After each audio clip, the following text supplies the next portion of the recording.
All right, we're going to get started. I'm not using a microphone. Everyone can hear me, right? Yes.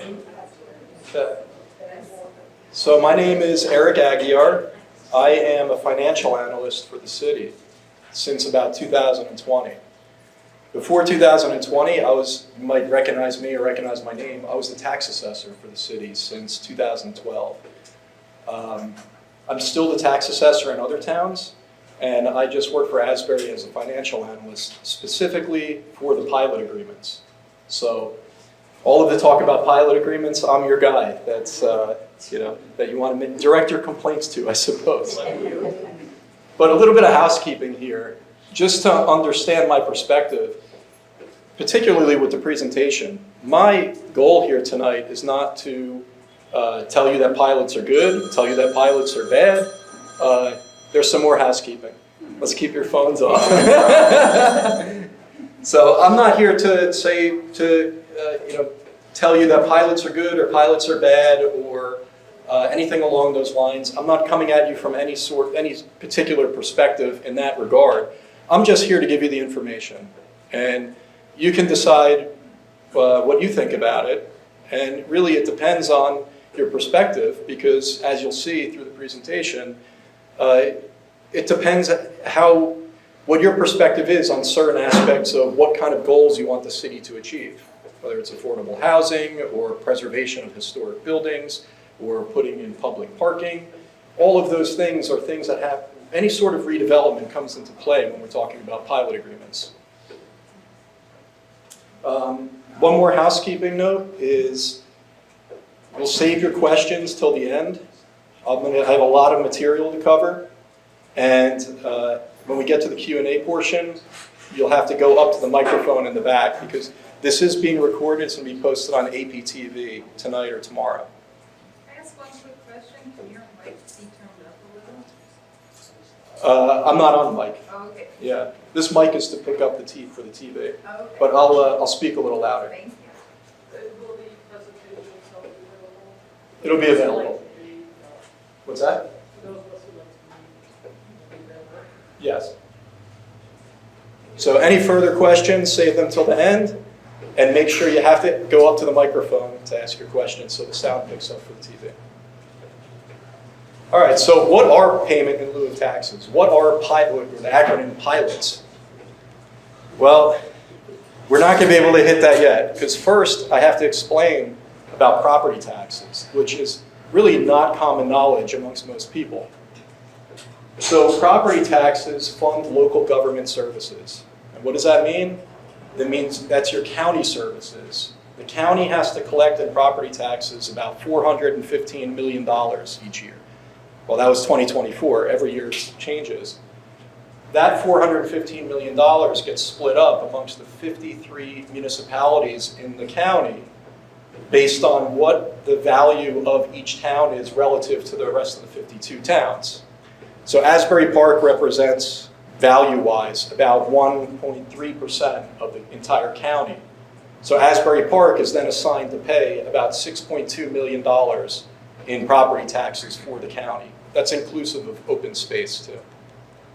Then you have the school district. The Asbury Park School District, to operate in 2024, needed $24.4 million in taxes. That's property taxes. Now, as I'm sure most of you are aware, that number has changed considerably over the past several years. If you go back to 2017, that $24.4 million was $7.2 million. This year in 2025, it might be about 30-something million. So it's another large change.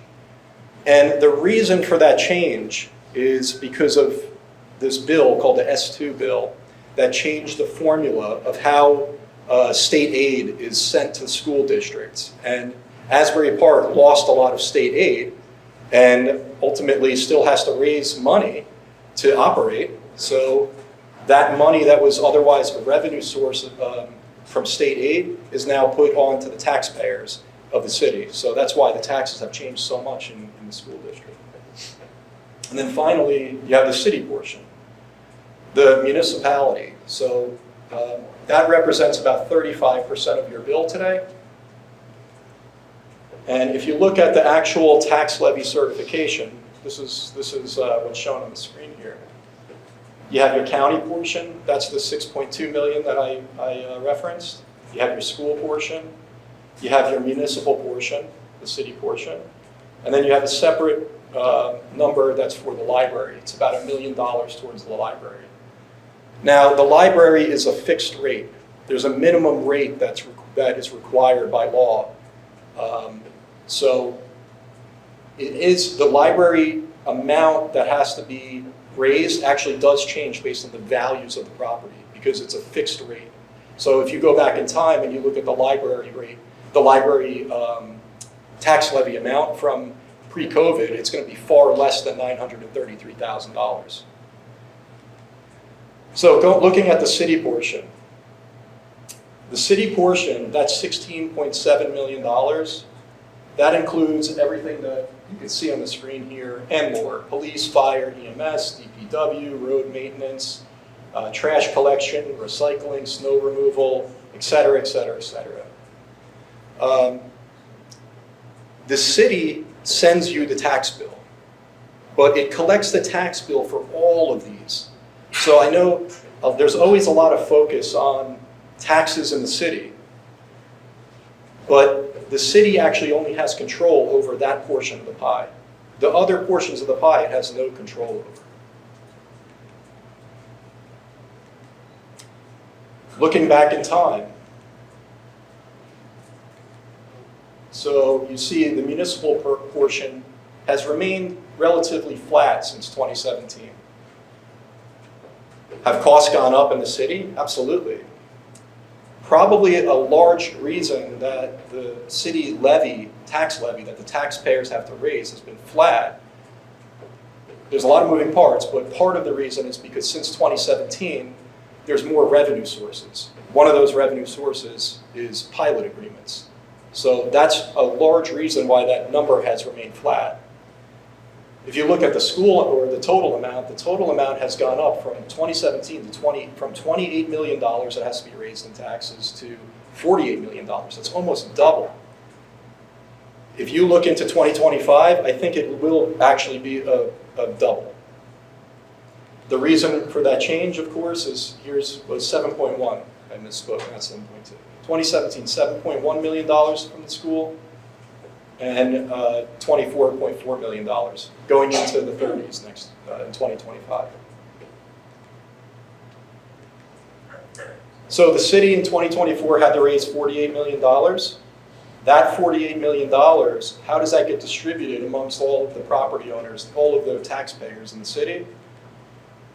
The same way that the county budget gets split up to the 53 towns, based on the relative value of each town. That's the same process that's done citywide. That $48 million gets split up amongst all of the taxpayers, 4,800 of them, and it's based on what your value is relative to everyone else. So if you take a very simple example and say, well, there's two people that live in town, there's two properties, and they're both equally valued, well, one property would pay $24 million in taxes, the other property would pay $24 million in taxes. It would be split 50-50 because the bill is $48 million. An analogy I like to use to explain this is think about if you go to a restaurant with 3 people. You make an arrangement between the 3 people that you're going to split up the bill, not based on what you order. You're going to split up the bill based on what the value of your house is relative to each other. So let's say that all 3 houses that they own, that the 3 people at the table own, are worth $500,000. So the total town that they have is worth $1.5 million. They get the bill from the restaurant. One poor person ordered lobster, and another person ordered champagne, but one person only had a salad. It doesn't matter what they order. The total bill is a certain dollar amount. Let's say it's $100.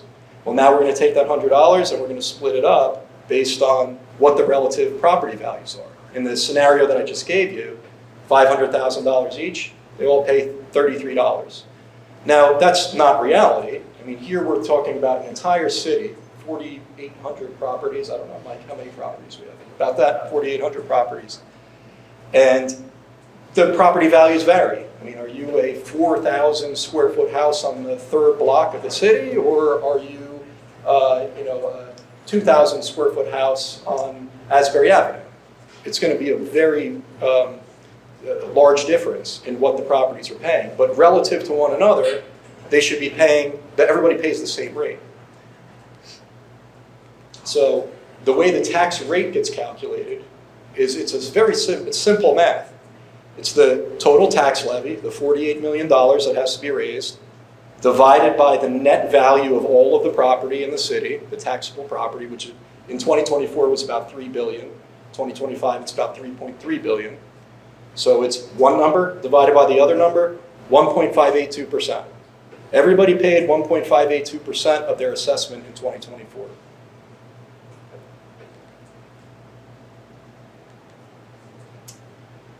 The city's $16.6 million, $16.7 million, that does not mean that that's all of the city's expenses. The $16.7 million is actually the shortfall between all of the city's expenses and all of the city's revenue sources. Governments operate at a deficit, believe it or not. And in this case, the deficit of the city is $16.7 million.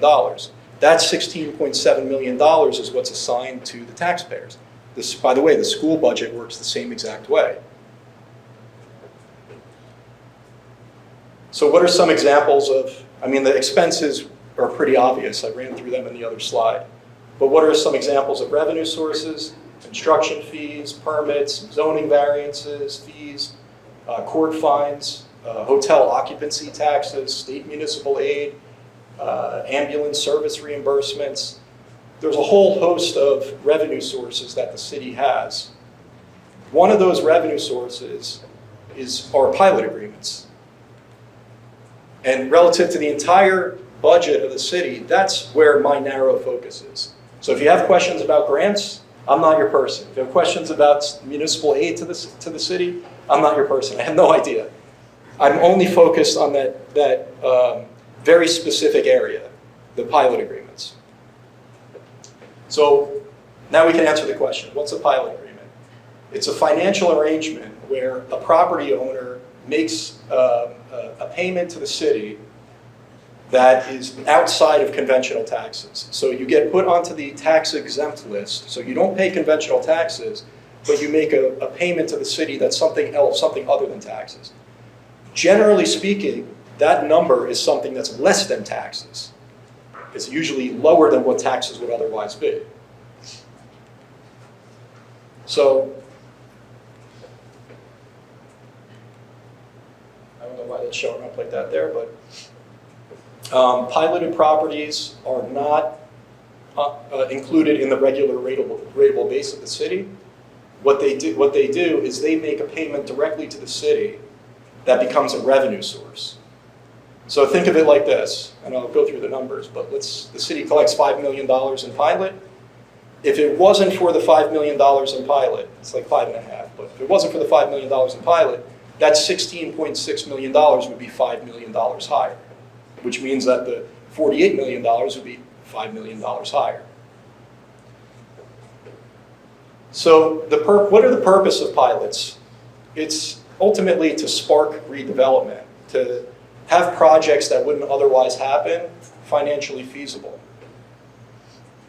If you reduce the operating cost, the largest operating cost of a property, it essentially enhances the value of it. And if the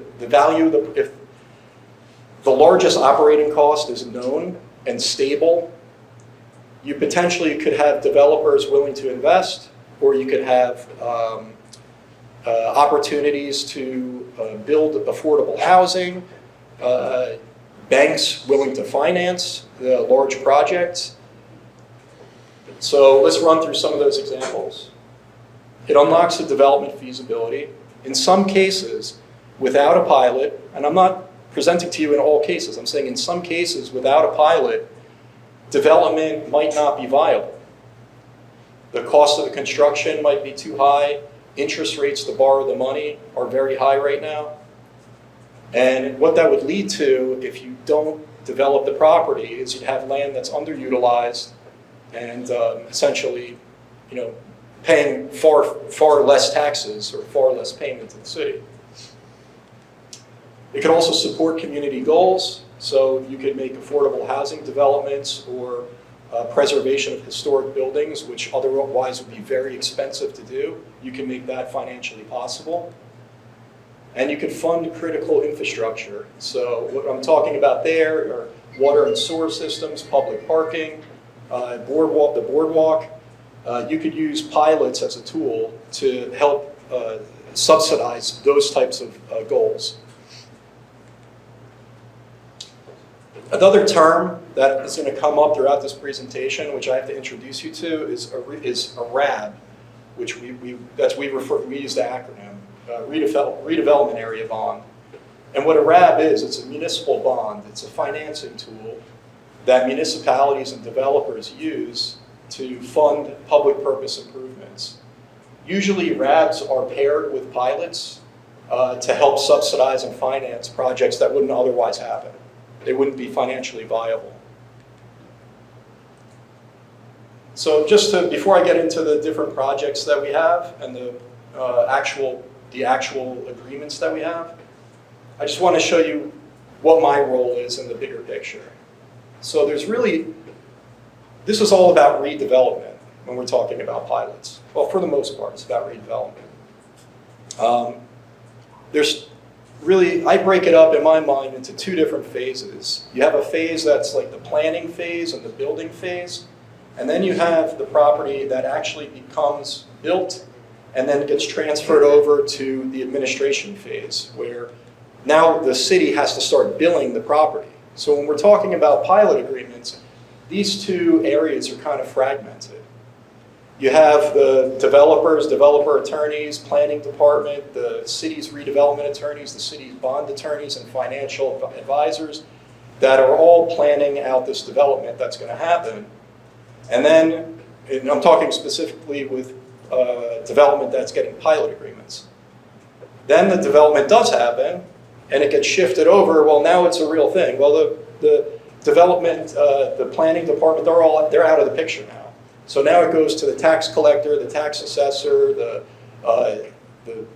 CFO of the city to actually build a project, whether it's individual units or if it's a rental project, it's a single property, but maybe many units. Somebody has to build a property. So what my role is in this whole process is I kind of stick along the entire process. I'm the one party that's kind of synonymous throughout.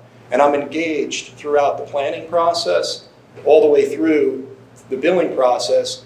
And then some of these pilots, they've existed for more than a decade, 2 decades, and they're actually starting to expire. And I'm part of the process to take them off of pilot payment and put them onto the regular tax rolls.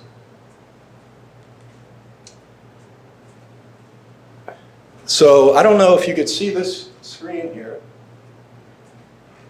but these are all the pilots, the existing pilots that the city has in 2012. This is 2024. The document that's up on the screen here is something that we have to submit to the state every year. It's the UFB 6 tab on the user-friendly budget.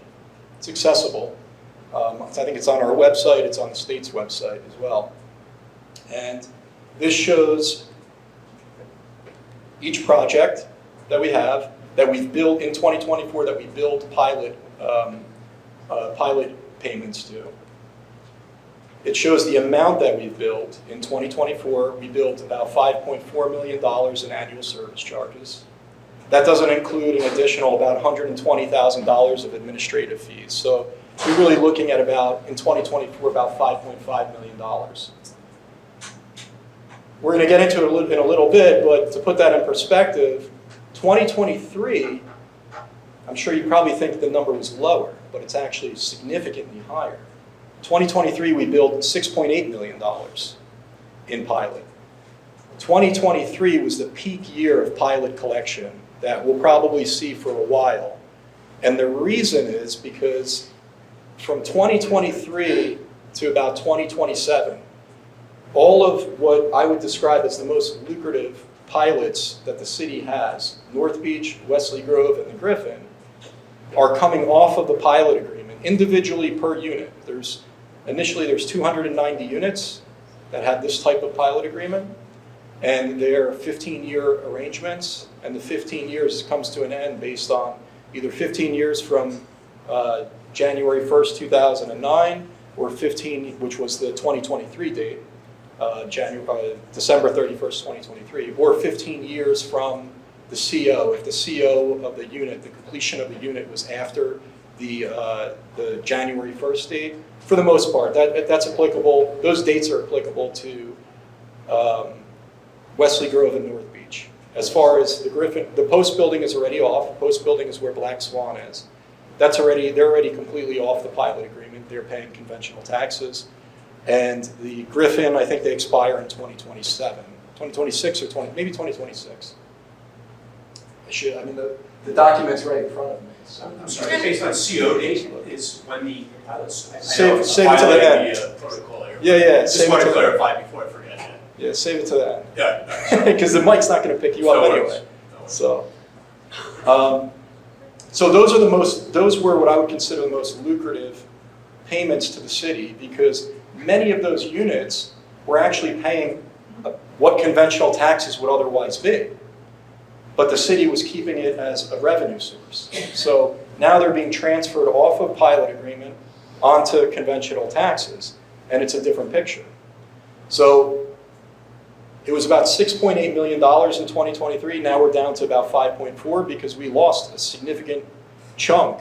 From 2023 to 2024, we lost 130 of those units out of North Beach and Wesley Grove. So this document, it shows the pilot billing. It shows the agreement start date or the amendment date in the case of the ones that I just referenced. And it shows the end date. Now what you'll notice here is that the end dates all vary. And even within this, while this only shows 25 or so, what seems 25 properties, within this, there's like 550 separate properties, because many of these are not just individual properties, they're condo associations with 100, 200 units. So on the ones that are condo associations, each unit has a different expiration date. So the expiration date that's referenced on this document, I think I put the final date when it's over, when the last one comes off.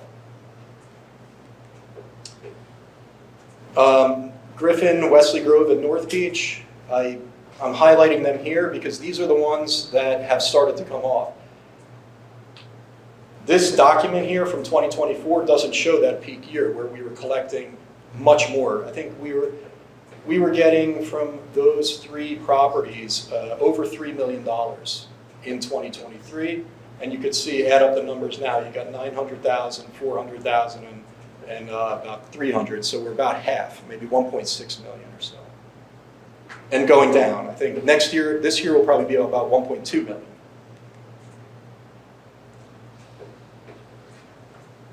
Looking at the city from a satellite view, what's highlighted here are all of the properties that have pilot agreements. Now what those colors represent, and this is a common thing, there's a lot of people talk about the pilot, what do they call it? The pilot program in the city. There is no one specific pilot program in the city. All of those projects that I had on the last screen, they all have separate agreements, and those agreements fall into these different buckets. And that's what I'm going to cover here. So those colors represent those different buckets. If you look at it, it's probably easier to conceptualize it as a flow chart. So there's six, I would say 6 different categories of these types of pilots that the city has. And we're going to run through each of them, and I'm going to show you what we're collecting on each of them. Quick note, on all of these categories except for HMFA and the other financial agreements, 5% of the annual service charge that we collect has to be remitted to the county. And then the rest of it is kept by the city. And then some of them also, we charge a 2% administrative fee. That's not applicable on all of them. I just wanted to note that here.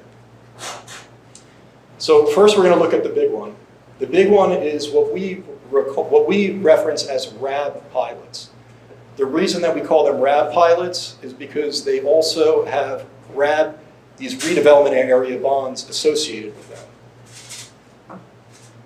We collected about $2.5 million from the RAB pilots, the RAB residential. So these are for sale units. They're all in the waterfront redevelopment area. These are for sale units that were built after 2012.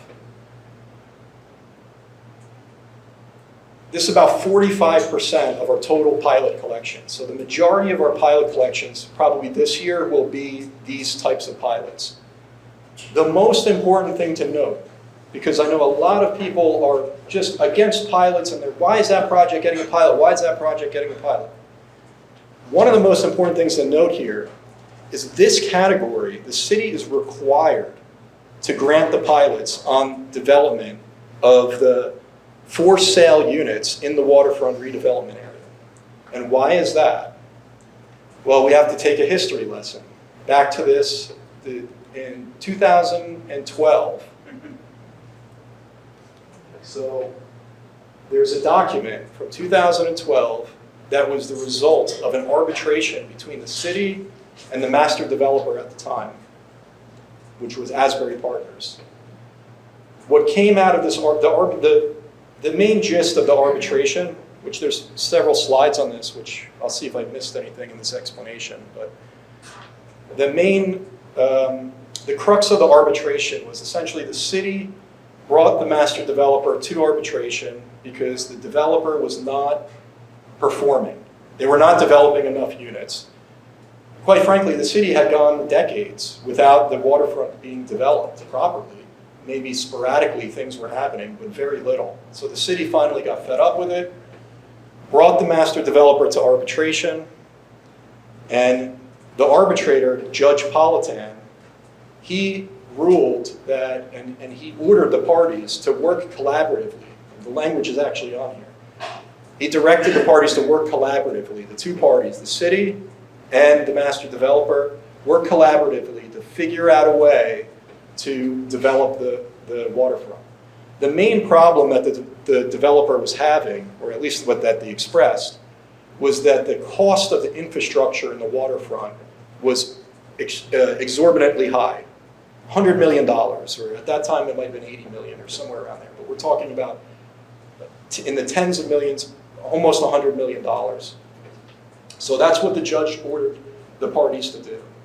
And what came out of that was this project finance agreement, which is what I just showed him. This is the beginning of the project finance agreement. So the project finance agreement, well here, among other items, the 2011 arbitration case focused on disputes over how to fund the waterfront infrastructure. And this is what the judge ruled, to order the parties to work collaboratively. So in 2012, the parties did just that. To implement that directive, what they did was they created this agreement, how to fund the infrastructure in the city. So what you're gonna, and I'm gonna explain more, but so you have to think about these all of these for sale units. This was agreed to on December 12th of 2012. Even though the project might just be starting today, this is a requirement per the project finance agreement. So that's an important note. All right, so how does, I'm going to talk about the pilots in that area, but before I do that, we have to kind of rewind a little bit. Well, how does a traditional pilot work? Because this is like an atypical pilot. This is an atypical arrangement. To my knowledge, I don't believe that this is done the way that these are done in the waterfront, I don't believe that it's done anywhere else in the state at this point, though we may start to see them elsewhere. So a traditional pilot subsidy generally will reduce the total taxes that a property owner is paying. So if we're talking about a rental project, well, the way that would help to spark that redevelopment is it would decrease the operating costs of that property and increase the cash flow, making it, and also provides stability and certainty into the future of what the largest operating cost is relative to, typically it's a percentage of rents So relative to the rents, what are those costs going to be? Frankly, with property taxes, we don't even know what your property taxes are for 2025. We're halfway through 2025, and we don't have the tax rate for 2025. That's not just Asbury Park, that's across the state. This tax rates never get certified until about July of the current year. So your first and your second quarter bills are always just estimated bills. That's why you see the change always occur in the back half of the year. It almost feels like a magnification when the taxes go up, because it is a magnification. The entire increase in that case is backloaded onto the second half of the year. The point is, we don't even know the taxes for this year. So when you're talking about a pilot agreement, when you, on a rental project, if you're able to show what the taxes, what would otherwise be taxes, are relative to the rents, it makes the project more financially viable to be developed. On a for sale unit, and I'm not selling it, I'm just telling you this is how it works, and this is the mechanics. This is the mechanics behind it, and this is the reason for them. Okay. On for sale unit projects, the way that works is if you're able to reduce what would otherwise be property taxes for the future unit owners, theoretically, and in reality, what happens is the developer is able to market those units. They're more marketable, and it probably enhances the actual sale price of the unit. So it makes it more profitable for the developer to be able to build that project, and in some cases maybe supply the city certain infrastructure needs or affordable housing needs, or preserve a historic building, etc. That's typically how it works. That's not what happens in the project finance agreement. So the way that the project finance agreement works, the primary goal, and I have primary goal underlined for a reason, but the primary goal of the project finance agreement was not, it wasn't to benefit the future unit owners with lower payments. It was developed as a way to fund the infrastructure costs of the city. And I'll go back to why that was underlined, but you'll see why in a few minutes here.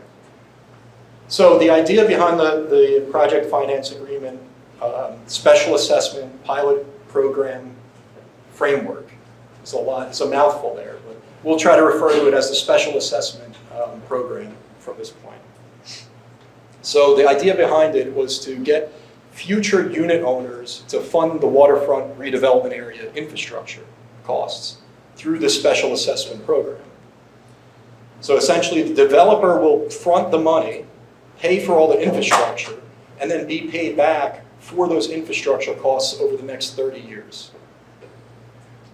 So the payment for an individual unit is split into two parts. You have a pilot portion, which is developed to be the same amount that the municipal portion of taxes would otherwise be. Remember before when I said that 35% number today? So the municipal portion tracks that. Every year when we build the RAB pilots, it's calculated to be whatever tax the municipal portion of taxes would otherwise be. So we look at it's the same calculation that happens on a regular tax payer. It's looking at the assessment on the tax exempt list in this case, multiplied by, in that case, not the total tax rate, just the municipal portion tax rate. And then you have, well, I guess I did this backwards. That's number two. Number one is the pledge portion. The pledge portion is the amount that repays the developer for the upfront infrastructure costs. Again, underline, bold, required. Required per that 2012 project finance agreement. The city does not have a choice to award, to grant a project that's in the water, a for sale unit project that's in the waterfront. They're required to get this pilot. So here's how it works, the actual calculation. By the way, this document here, this is an Excel sheet. This is up on our website. It's always been up on our website, at least since 2020 or 2022, 2021 probably. We update it every year because the tax rates change every year. But you can go to this document and you can play around with the sale price, and you can see how the special assessment cost would change. So the way that it works is upon an initial sale of a unit, you take the sale price times the tax rate of the city, the total tax rate. So in an example, that's $1 million unit. $1 million unit would pay $15,820 in taxes because it's 1 million times the tax rate, 1.582%. Then take a step back. Then you calculate out what the pilot portion is. So the pilot portion is the 1 million times the municipal rates. The municipal rates, plural, is because we're adding in the library rate, times $1 million, times this crazy looking number, the county constant. The purpose of the county constant is to build up the payment mathematically to a certain number so that when the city remits the 5% to the county, the city's left with the same exact dollar amount that it would have otherwise had under conventional taxes. And then to calculate out the pledge portion, it's the amount that taxes would otherwise be, the total amount, that $15,000, less the pilot portion, in this case $6,000. So the pledge portion becomes $97.46 in this case.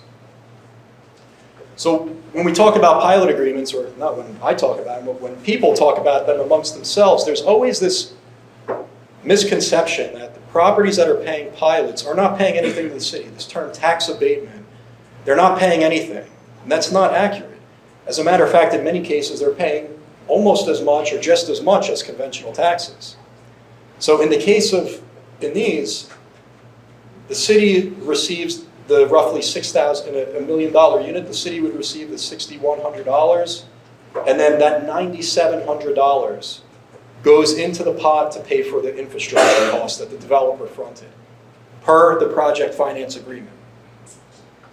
Now, the reason that I had that underlined before, it wasn't intended to reduce the payments for the future unit owners. The reason I say that wasn't the primary goal is because ultimately it does happen over time, because the way this calculation works is it's calculated in the first year and the pledged portion remains fixed. So that $97.46 will stay fixed annually for the next 30 years.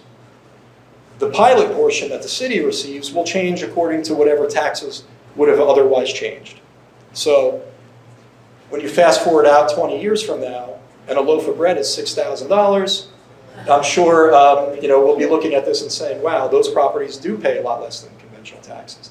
But in the initial year, it's designed to pay the same amount as conventional taxes.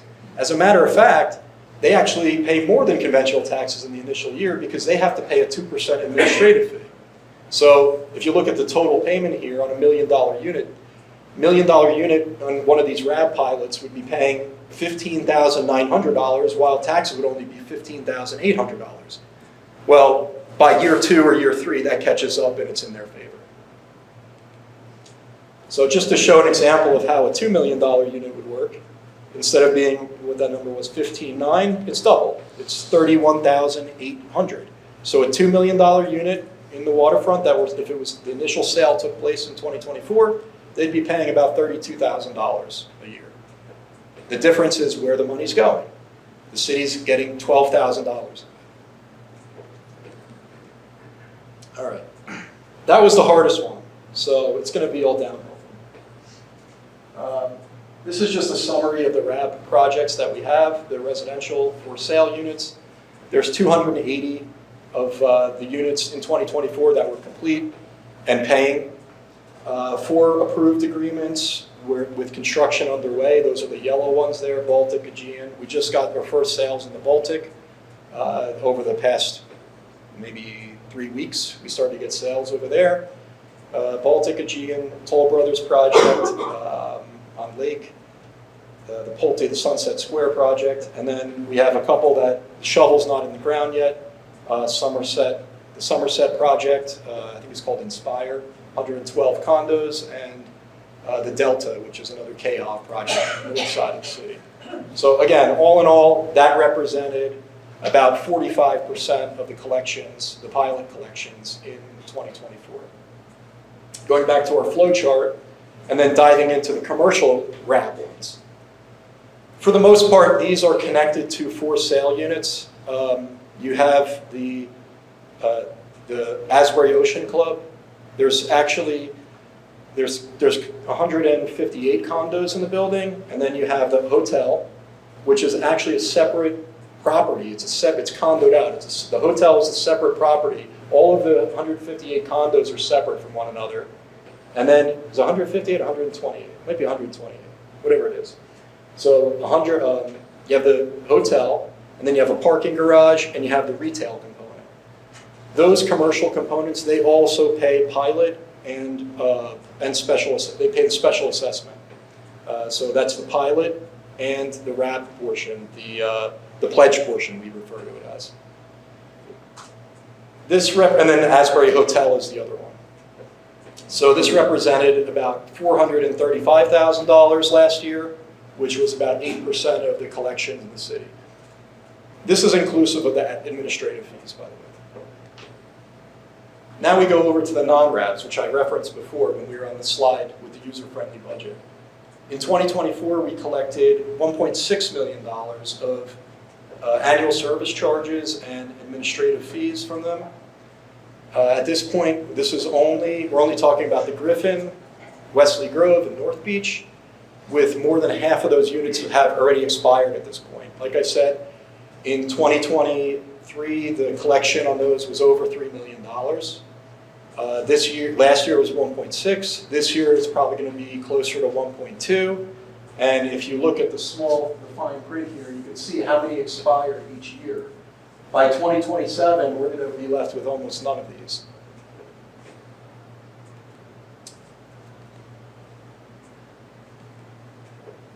All right, so we have some non-RAB commercial, kind of a relatively small category here. This is 550 Cookman, 521 Lake, which is actually the same property, which the city did not want to grant the pilot on that. And the developer took the city to court, and the city lost that fight and was required to grant the pilot. And the rationale behind that was because 521 Lake was subdivided off of 550 Cookman. So I guess it was being looked at by the court that it's the same property. So while the city didn't want to grant the pilot there, they were required to by the court. And then the Springwood Center on the west side. There's only 3 of those at this point. Another one that used to be in this category was the Steinbach building. That came off of the pilot agreement. If I had to guess, probably 2017 is when the pilot expired on that property, maybe 2016. And they just pay conventional taxes now. The collection from these is only $166,000, which is about 3% of the total pilot collection.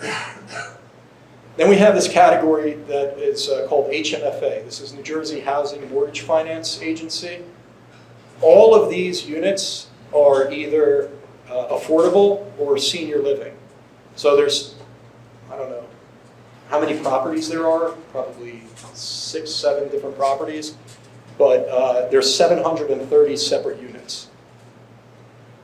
All of them affordable or senior living. This includes like Asbury Towers. Those 730 units, 350 of them are Asbury Towers. That's about $700,000, about 13% of the collections in the city. And then the final category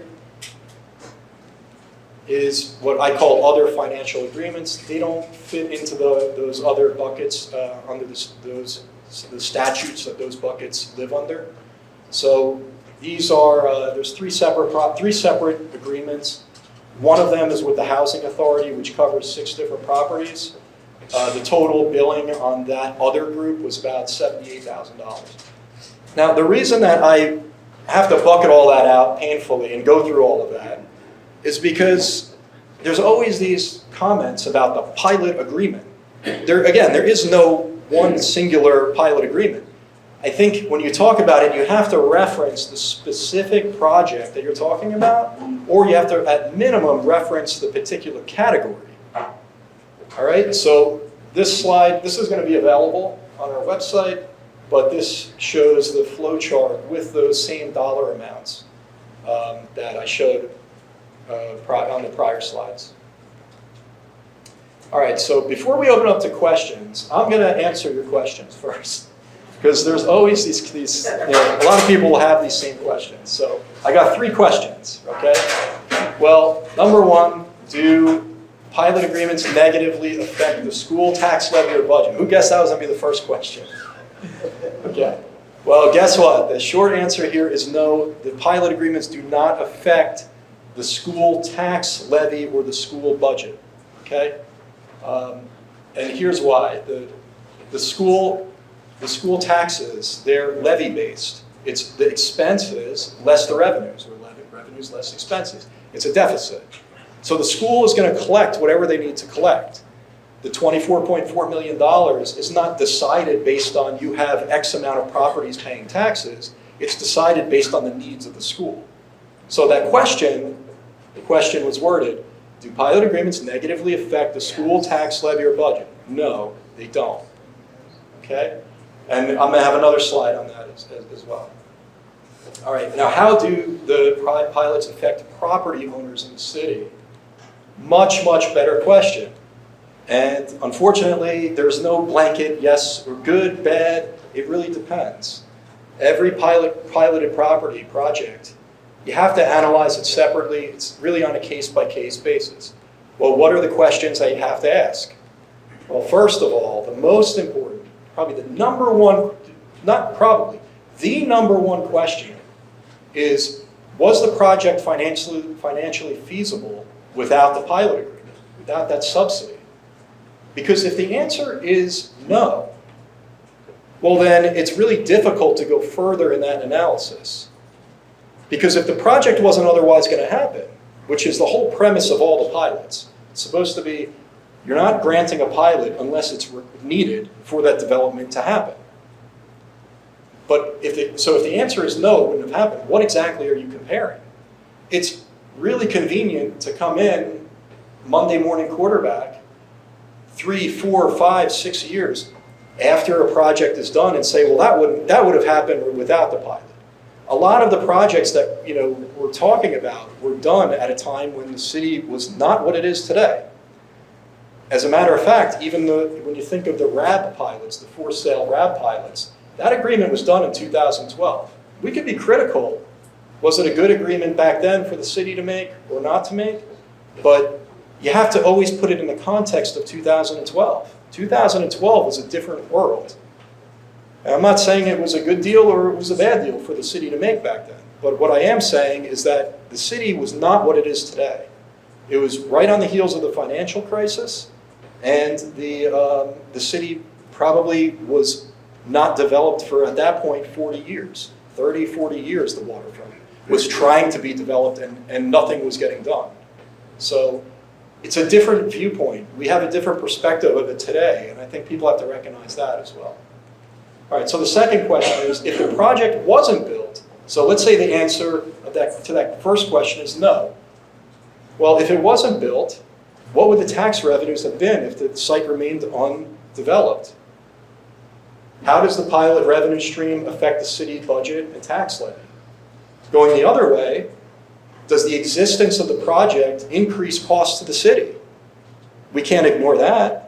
Like, what if you build the project and yeah, you're going to get this pilot revenue, but you're going to get 60 kids going to the school system? That's a real thing that you have to ask yourself.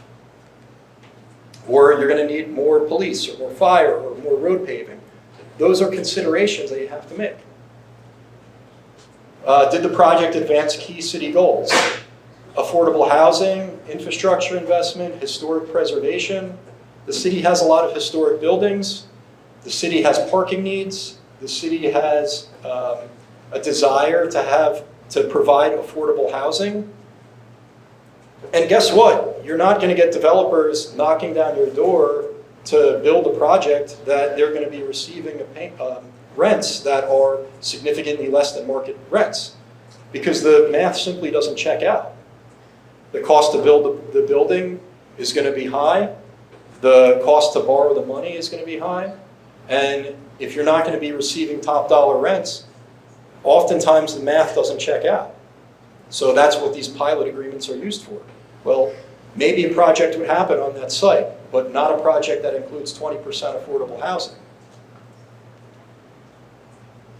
Did the project create some sort of synergistic effect prompting additional redevelopment? That's very difficult to measure, but that's another point here. Did all of the redevelopment that's happening in the city, how did that impact the property values in the city? Did you enjoy a significant increase relative to the rest of the market? Did one particular project spark redevelopment of another project? These are considerations that you kind of have to bounce around in your head. It's not so simple to say pilot good, pilot bad. And the final note on that slide is, again, I have to reiterate this, that the for sale units in the waterfront redevelopment area, you have to look at that from 2012, the 2012 perspective, not the 2025 perspective. Believe me, nobody would have guessed that in 2012 that we would be able to sell units for $4 or $5 million in Asbury Park. When we were in 2012, nobody would have guessed that, saying, hey, 15 years from now, 13 years from now, you think we'll be able to sell units here for $6 million, $5 million? I'm sure, whether you think that's whether you like that or not, I'm sure nobody would have bet that being the case, right? All right, so the final question that I have to answer before you ask me is, well, the city's collecting all of this pilot money. Why don't you just give it to the school? All right, well, at best, there would be no difference to the property owners of the city if the city were to do that. Because it's the same bucket of taxpayers that are paying the school tax levy that are paying the city tax levy. If you want to take money out of your left pocket, let's say you take $10 out of your left pocket, you put it in your right pocket. Do you have more money? No, it's the same amount of money that you have. So it's the same bucket of property owners that are paying both the school and the city. If revenue is shifted from the city to the school, the total tax levy remains unchanged. It's just simply reallocated. Now, I throw this caution flag in here and that asterisk up on at best. The reason I say at best is because, as I understand it, part of the school aid calculation is how much revenue they have. Well, if the school received a new revenue source, I suspect they would receive less state aid. So that's something else that you have to think about. So really, at best, you're a neutral situation, but more than likely, it would actually be a detriment. So here's the actual math behind that. The city tax levy is $16.7 million. That's based on the 78 million expenses less the 61 million revenue sources that we have. The reason that 61.4 million revenue source is there and not 55 million or 56 million is because $5.5 million is coming in from pilots. The school works the same way. They have revenue sources and they have expenses, so the net result is $24 million.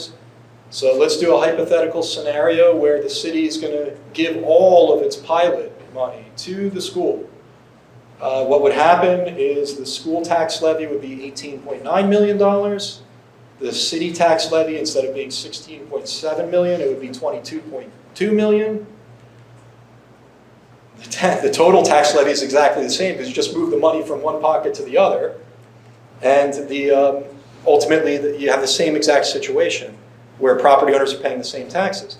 At best, and here's all my caution flags, because again, if the city were to suddenly find $5.5 million, I bet you they lose more state aid. And with that, please line up at the mic and we'll do the question and answer session. Great job.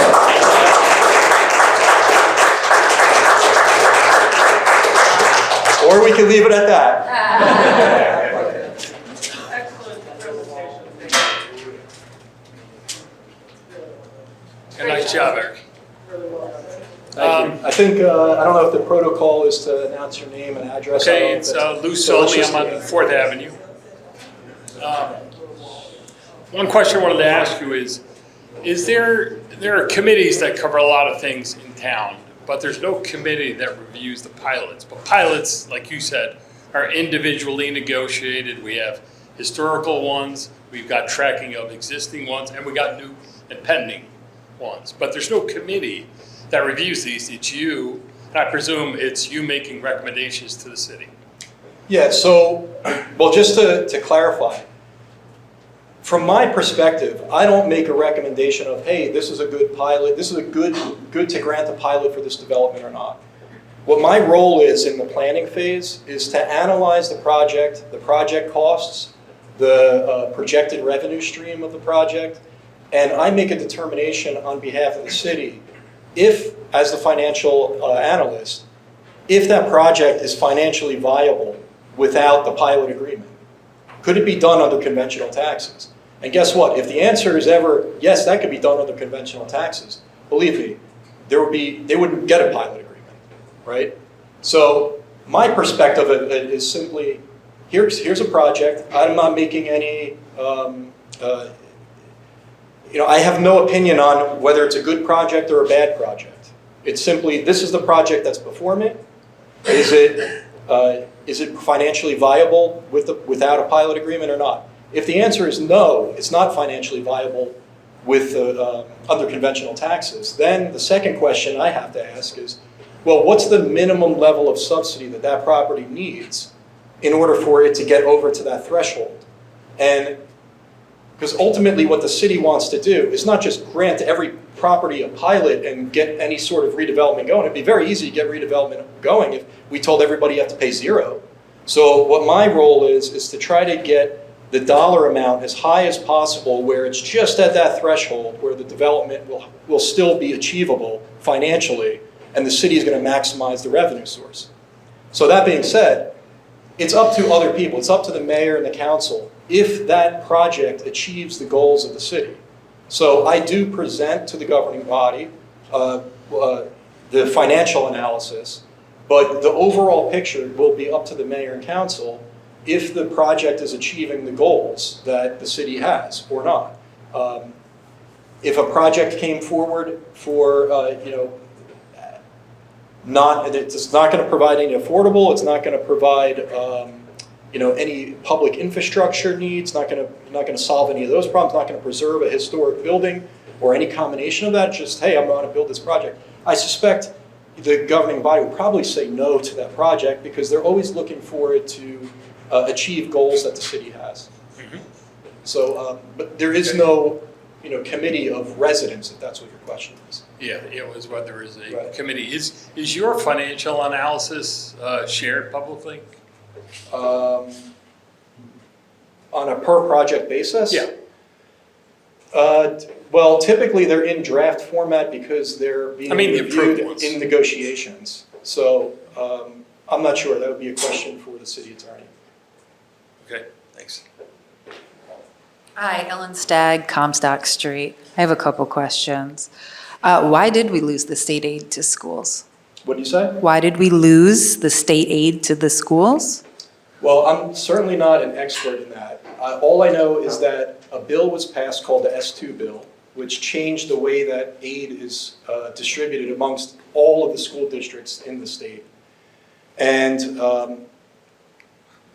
frankly, I don't know anybody that even knows what that calculation is of how they distribute that aid. But that being said, the ultimate result was that this Asbury Park School District lost over a span of, 8, 9 years. I'm not sure the exact number of years that it was phased out, but a significant number, $20, $30 million of aid that the school used to receive that was phased out. The reason behind it, all I could say is that there was a bill that changed the way that the aid formulation was done. Are other towns assessing the way we do? What do you mean assessing? Are they assessing the taxes? Well, the assessment, so you have if you have to rewind to the beginning of the presentation. The taxes is determined by the needs of those individual budget components, whether it's the school, the county, or the city itself. You get a total number. All municipalities are done that same way. Then that number gets distributed amongst the individual property owners based on what your market value is relative to the aggregate of the town. So think of it as a pie chart. You own a little sliver of the town, and you're going to pay, that same little sliver is going to be a mirror image of what you owe of that $48 million that has to be collected. I think what your question is referring to is the reassessments of the properties every year. That is done in about 110 towns in the state. The state, there's about 560-something towns. About 20% of them are doing annual reassessments. The purpose of the annual reassessment, it has no impact on the amount of taxes that gets collected by the town. It's simply to make sure that the distribution of the taxes, whatever has to be raised, whether it's $10 or $10 million or $100 million, whatever that number is, should be split up based on the relative market values. So, this really isn't a tax assessment forum, but I can tell you that if you think about a lot of the towns that are not doing reassessments, the way that they distribute their taxes is based on a snapshot in time, based on how properties were valued relative to one another. Could be 10 years ago, could be 20 years ago. Jersey City went through, they probably went 30 years without doing a reassessment. And what happened in that time span is the downtown appreciated significantly because it got totally revitalized, and then other areas of the city maybe changed marginally. Well, what happened in that picture is throughout time, the taxes were never, if they were doing annual reassessments, the taxes would have been every year shifted off of the places that were not appreciating at the same rate as the places that were appreciating greatly. So tax would be shifted off of this group onto this group. The same picture happened here in Asbury Park. I was the tax assessor in 2012 here when we implemented the first revaluation since 2002 or 2003, somewhere around there. Well, there were significant changes in the city. The downtown was completely revitalized relative to where it was 10, 15 years prior. The properties in the downtown, taxes went up triple. The properties in the southwest, right after that revaluation, the taxes went in half. Well, the people in the southwest were happy about that. And I wouldn't be happy because for the past 10 years they were overpaying. You follow? Mm-hmm. So it's really, the purpose of the reassessments is just to take an annual picture of what the values are relative to one another. And whatever the tax levy is, it's going to get distributed based off that picture. And it's to keep up so that there's no disproportionate allocation being done, over a long period of time. It's a one-year picture, one-year picture, one-year picture. Because from what I understand, the tax board has to do an official order with cause, and Asbury Park hasn't done that to the county in over 12 years. And we are allowed to appeal it, and we can't appeal it without this order with cause. I'm not even sure what you're referring to. The taxes, the tax assessment. I'm not sure what you're referring to. Because I spoke to a lawyer in Wall Township, and he said that Asbury Park has not done a reassessment to the tax board for an official order with cause. And we, as the people, can't repeal the tax hike without that order. I don't even know what you're referring to, but we're well off topic because that has to do with the tax assessment. Maybe we need a whole meeting about taxes, too. I don't know. I'm not the tax assessor anymore. Well, so whoever that is, we need to get him. That question. He's here, so you can go. Can you do one for us? Okay, because supposedly you haven't for 12 years given us an official order with cause. Again, that term, I don't understand that term, but we're required. The order's supposed to go towards the order's supposed to go to the county, and then we can appeal it. I would say you could direct a question to the county tax board. Okay. Or That's- come stop by my office. Yes, I would love to. And my last question is, for new pilots, there's no way they can make it 15 years instead of 30? Well, it depends. Especially with all the money coming in right now? Well, it's possible on some projects, but not in the waterfront redevelopment area for sale units. That structure is required. We can't change the 30-year schedule. there's 30 years. On other projects, it's possible. However, on a case-by-case basis, will the project be financially viable under a 15-year agreement versus a 30-year agreement? Maybe the answer is yes, maybe the answer is no. It depends on the economics of that particular project. But that is something that the governing body has been interested in doing on projects that come forward. Well, is there an opportunity to either increase the payment or could we lower the duration?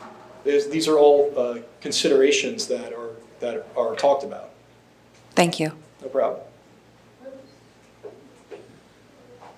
Thanks for the presentation, Don Lataraka, 3rd Avenue. A couple of questions. Could you go back to your question number 1?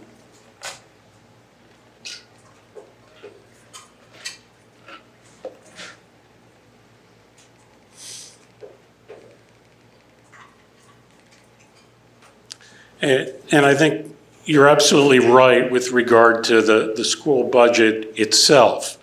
But you agree, and I think the critical thing that has to be looked at in the future as pilots are considered outside of the waterfront area, they don't affect the budget. What they affect is the people who are paying for the increase in taxes. And that's where we're getting the rub.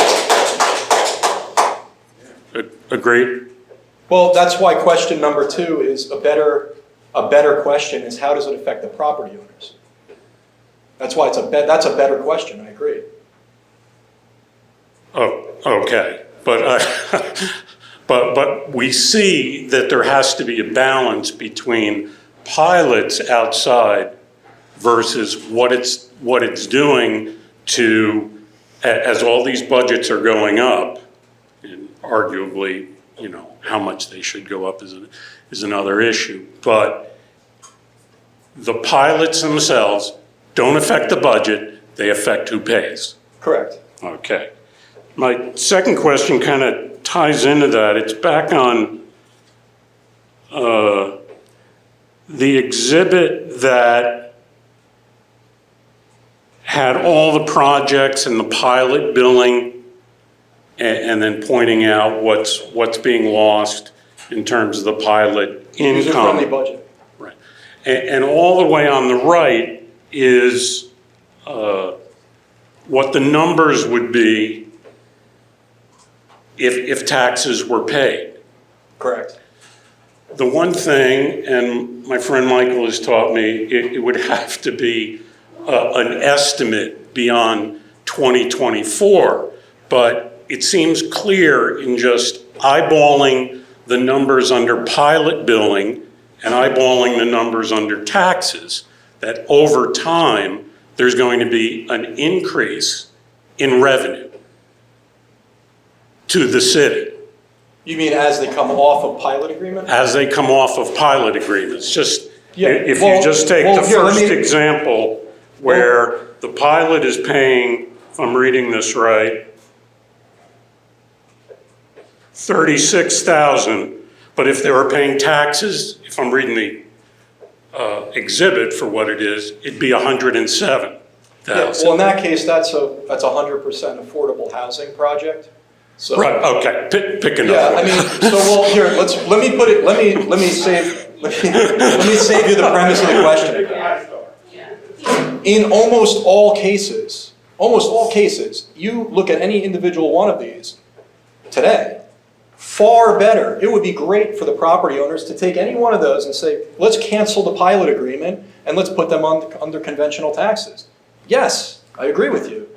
But what you're not recognizing is you have to look at each project individually at the time that it was going. I'm not asking that question, if I can finish the Okay. question.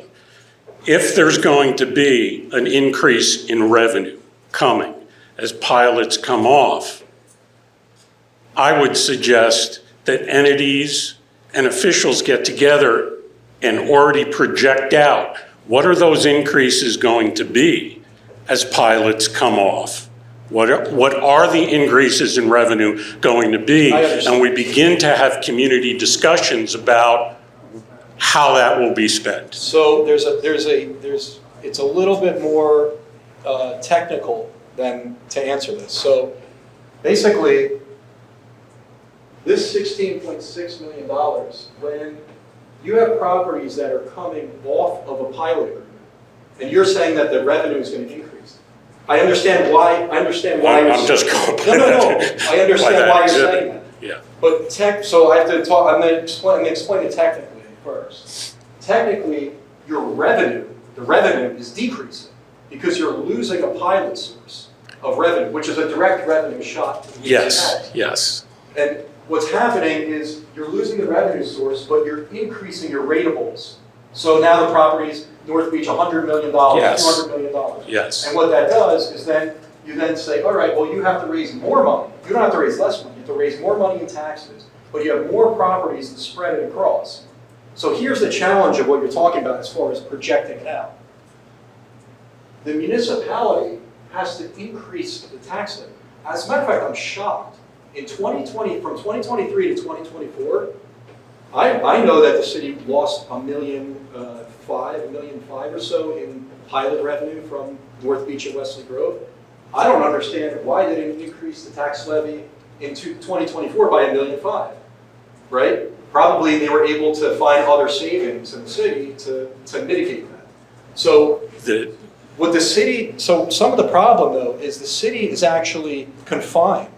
Pilot expirations are not confined to certain limit increases on that $16.6 million levy.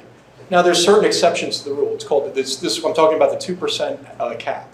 Everybody talks about the 2% cap in property taxes because they're looking at their individual bill and they say, hey, how come my bill went up more than 2%? What that cap is referring to is it's referring to this number. And then there's exceptions to the cap. Like if you don't use your cap, if you don't use your 2% cap, 1 year, the next year you could bank the cap, and then suddenly you could go up 6 or 7%. From the pilot conversation, the reason that I'm bringing it up is if a city loses a significant revenue source all of a sudden, well, they're not just because they lost that revenue source, unless they get maybe some sort of special approval from the state, there's no automatic way that you can just increase the tax levy by a certain amount. So it actually becomes a problem from the other perspective. Like you could have a situation where the city is unable to increase the taxes to what's needed because they lost that revenue source. So it's something that the state will have to consider at some point when things are expiring statewide, and then small towns are getting impacted to a great degree. But kind of to answer your question, I think all of this, all of the financial planning of this is important. When you look at this over the long term, I think it's important to answer those questions for yourself. Well, what's going to happen 10 years from now? And that's why when we realized that these projects were expiring, this is something we've been talking about for the past 4 years now, about how Wesley Grove and North Beach are expiring. And the hope is that these new projects are going to fill that gap, but the reality is those numbers that were being paid on North Beach and Wesley Grove were effectively 100% of what taxes would otherwise be. Whereas the waterfront redevelopment area new projects under the RAD program, they only pay 35% to the city. The rest of it is going to pay the infrastructure. Right. Thanks. Just a final comment. I would disagree that I'm not sure it's been well settled that a separate revenue stream to the schools toward their budget would result in state funding reduction. I didn't say that that would happen for sure. Yeah, I suspect that would happen. Right, it's still up in the air. If I knew that would happen, the slide would show the amount. Thanks. No problem. Hello, my name's Chris Aiken. I live on Comstock Street, and I'm a recovering state legislature staffer. I have a nitpick on your S2 commentary in that when the formula sets the state aid level, it takes into effect average income in a city and property value, regardless of whether or not it's a pilot or traditional taxes. So the more rich people there are in a place and the more valuable property there is in a place, even if they're not paying traditional property taxes, the state aid will come down, which is why places that have pilots are particularly screwed by S2. And I think that's something that's got to go into the math here looking forward, and it's not a question of, well, they wouldn't be paying the state aid would come down anyway. It wouldn't. They're already reducing the state aid because they're looking at the assessed property value and the income of the people who are living in those properties. Yeah, I don't know the formula for S2. That's the law. And maybe you know it better than I, but I would, ask, please share that formula with me. And if I'm wrong, I'll admit. I'll come back here and I'll eat my shit. But it's no, honestly, it's not a gotcha thing. It's just we can't honestly, tell everyone that that's how it works when that's not how it works. I don't know what mechanism the state could possibly be using to identify the projects that are piloted.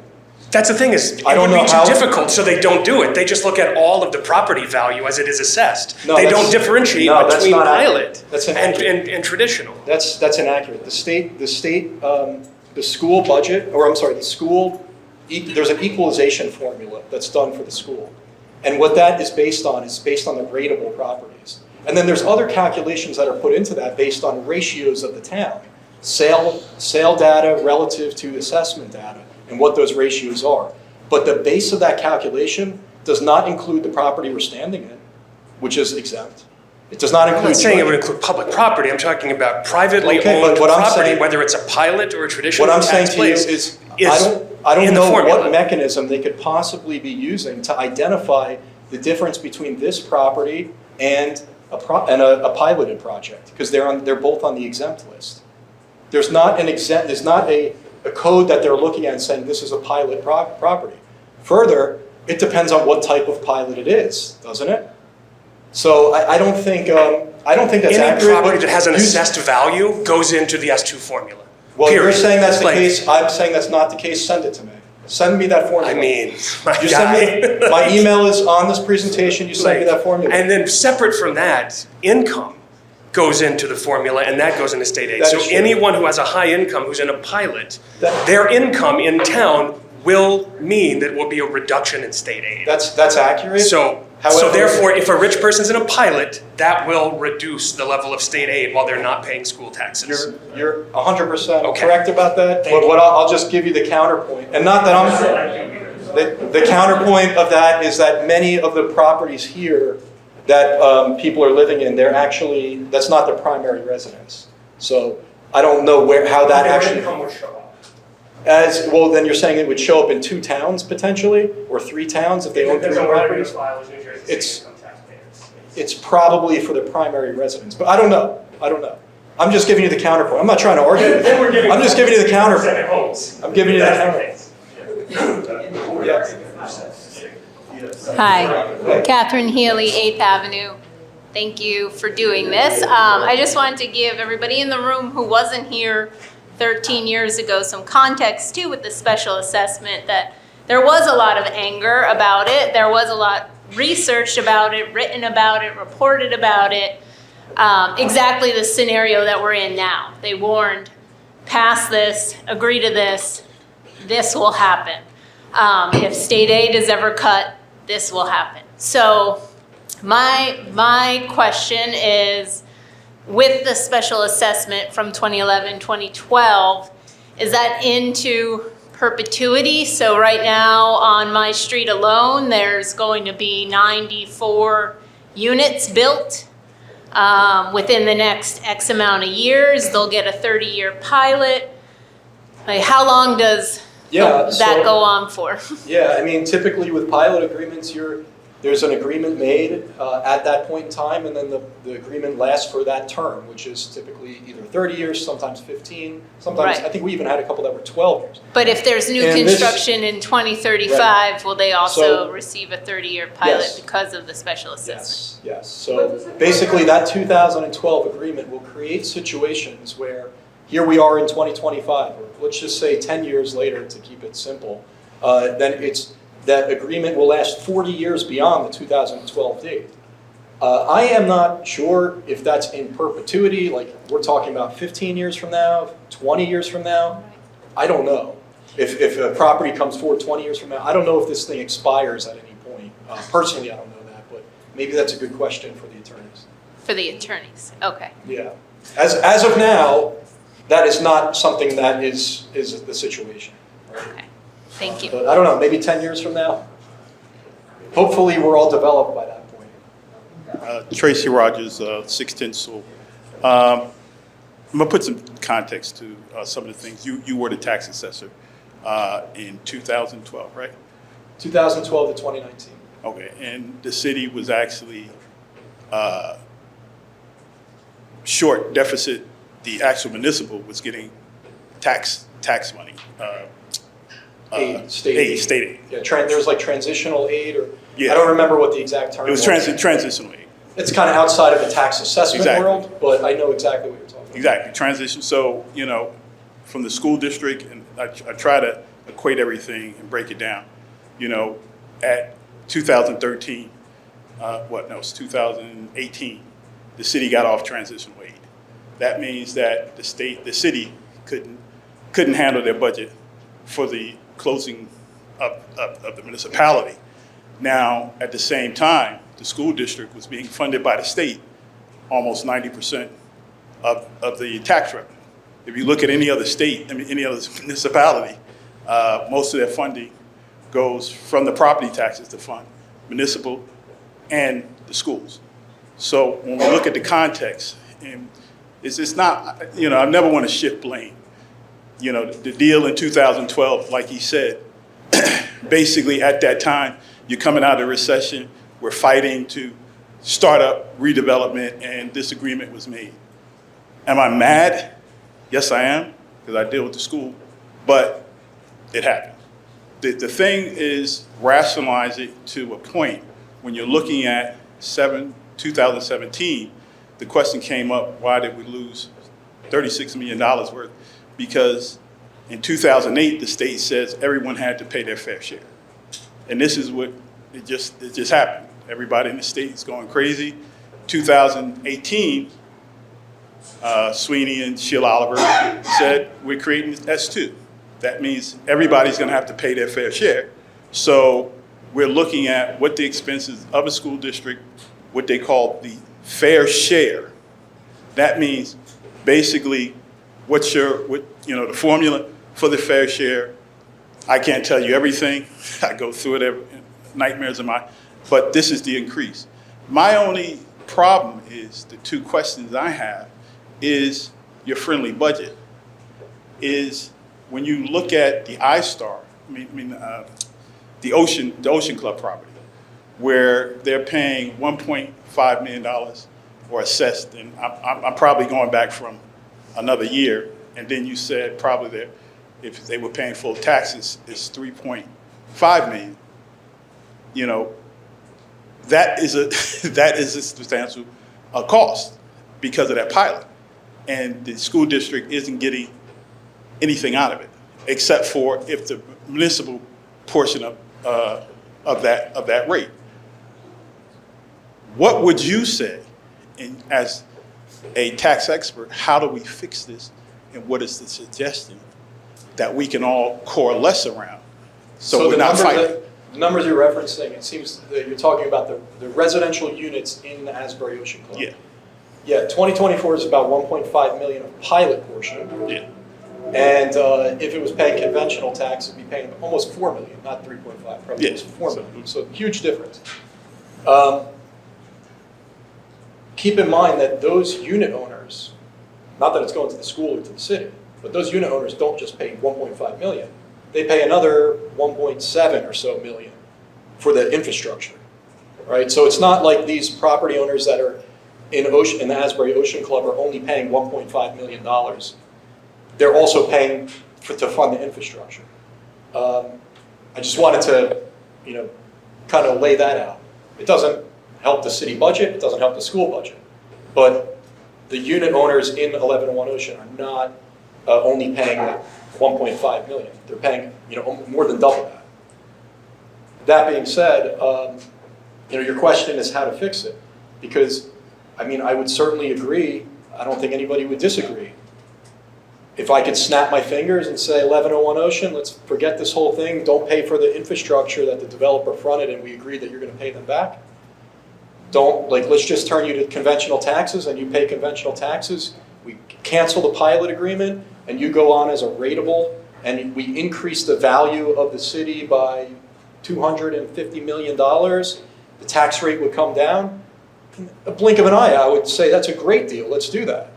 But unfortunately, that's not an available option. And your question was how to fix that. And I don't, I'll tell you how to fix it. You wait 20 years. That's how you fix that, because that, or more than 20 years, 25 years, because most of those units started in 2019 and 2020. So start the 30-year clock, and then it'll be fixed. Well, now that's hurting everyone, but the real coalition is that, if we reduce every aspect, like, when the city was on transitional aid, if they reduced it and say we didn't need transitional aid, is that a fact that we just have to realize that that deal got done, and let's not shame and blame people on what we're doing as to where we're going with this district, this school. Thank you. No problem. Matthew Sigmund, 700 Emery Street. I live and work in town. A couple points. First, just wanted to thank everyone for coming. It's great that as a community we're all interested in taxes and expenses. We have 4 elected officials here, came on their own time. That's great. Thank you so much. I think we have our new city manager coming here. That's great. Thank you so much. Before I get into this, just a little aside, don't hate me, but this is the tax assessors. I have no idea what the tax department does. There's 4 or 5 people there. And I mean, how hard is it to collect taxes and say you didn't pay your taxes? So if you want to talk about budgets, you can look there. I don't know why you need 5 people to do that. I'm a developer. I'm going to be looking for a pilot in a project here. I'm not a bad guy, right? I just, any new project in Asbury Park that's 5 units or more requires 20% affordability, as Eric said. I'm a finance developer guy. When you look at numbers, and you look at financing, because these projects cost millions of dollars, a bank looks at your income and your expenses. And taxes is your biggest number for your expense. So if a project, say, is paying $50,000 in conventional taxes, as Eric said, what would that project be paying if it wasn't on a pilot? Maybe it's $500,000. If the pilot's $150,000, which would be maybe 10% of the revenue, that's $150,000 versus $50,000. Right? And this would be a rental project. As this gentleman said, for sale project with income is a very interesting point, but that's also in the waterfront. This isn't a waterfront project. So you have $50,000 today, maybe $150,000 tomorrow, and the city's getting that money. And what about the synergistic effects of a new development, right? So you're gonna have affordable housing, and that was the city's mandate. The city's like, we wanna have 20% affordable housing, and typically it could be cops, it could be firefighters, it could be nurses. It's not what people may think is a bad person, potentially, correct? And the properties around it is also going to benefit from the synergistic effects of a new development. You're going to have increased in value, you're going to have more traffic, more people shopping and living and working in town. So, just coming from a developer point of view, would you need a pilot if there was no affordable housing? You wouldn't need a pilot if there was no affordable housing requirement. But if you're going to build everything to the same level, and you're going to charge significantly less rents for the same quality of places as the other ones, there needs to be a trade-off there. So I'm just talking from the development point of view. The waterfront was cooked a long time ago. That's unfortunate. The school budget and the city budget, we don't have that much control over. There's other boards for that. But just as a developer, it is all the new projects, the project on Monroe, there's the project on 1301 Memorial Drive. I don't believe they would have gotten done without the pilots because of the affordable housing requirement. If you don't want pilots, then you got to say we don't want affordable housing. So that's the trade-off. And other than that, thank you so much. I just have to correct one thing, Matt. Please. You can build a project by right. Meaning you can, if you are by right and you have a place on Main Street of 3 units and you tear down and you build 3 units, you're not asking us for density. We're not requiring affordable. So there's a whole other bucket of by right projects, people who have the zoning or the planning to build whatever that block allows you to build. You don't need to do affordable, you don't need an increase in density, you don't need a pilot from the city. So there's that bucket. When you are asking us for something, you are asking for an increase in density or we are asking for affordable, that's different. But when we talk about by right, there's tons of by right projects in the city that can be built without affordable. You can just build it by right, right? You build it by right. But that's 3 units or below. No, I made that number up, I made that number No, up. I'm, in reading the development plans, I think it's 4 units or below, 5 units or, if you're gonna build 5 units or more, you're gonna have to have one of those units being affordable. If you're asking for an increase in density and heights, if you are asking the city for increases, then we have asked. That's the point I'm making. Right, so that's a trade-off. Yeah. Correct, that's the affordable housing for the But you can density. build by right. You don't have to ask for an Correct. increase in density. You don't have to ask for an increase in height. You can build what you can build there via our master plan. Thank you very much. Thanks for taking the heat off me. Follow him out. Sneak out the back. Good evening, Thomas DeSeno, 3600 Route 66 in Neptune. I won't fault you if you don't have this at the ready, because I don't know that the city's ever asked you to calculate it. But if we went back to the beginning of the waterfront redevelopment plan till today, and we look at how much money would have gone to the schools but did not go because of the pilot programs, is there a number for that of how much the schools haven't gotten over the years because of the pilot? Well, I think you'd have to go project by project, and you'd have to make some decisions on a project by project basis. Well, would this project have happened or not? So I don't think there's any real mathematical way that you can come up with that number without making a whole bunch of other subjective decisions.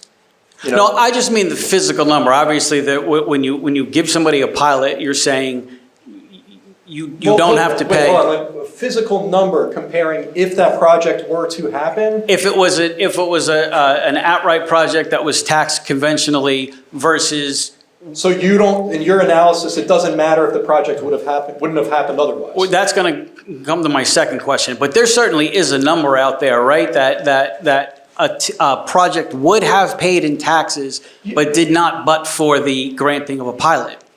Well, but you're making the assumption that the project would have happened. Yes. Well, it did happen. I'm only talking about the projects that did happen. Well, you could do that. I mean, honestly, right on this slide, you could do the math.